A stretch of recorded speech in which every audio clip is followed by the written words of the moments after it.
So they specifically define quote-unquote covered entities in the law. The way that they're getting around HIPAA is they're saying, you know, we're a private business, we're not a covered entity.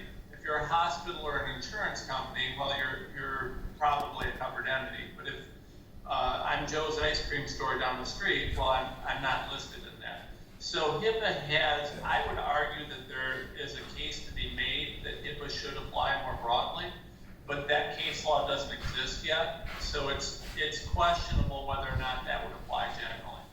And so in the case of, for instance, CNN, where they had these employees who were, I believe they were fired for not being vaccinated, we don't know actually if they violated the HIPAA rules there, the medical privacy, confidentiality of people, because you're saying it doesn't necessarily apply to businesses. Is that the gist of what you're saying?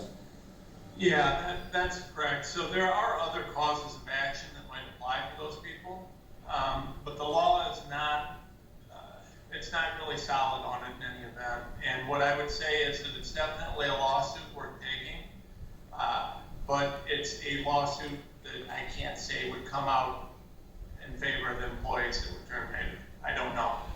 Thomas Renz of the Renz Law Firm, based in Ohio. Thank you, sir, for talking to us on One American News. Thank you so much for having me.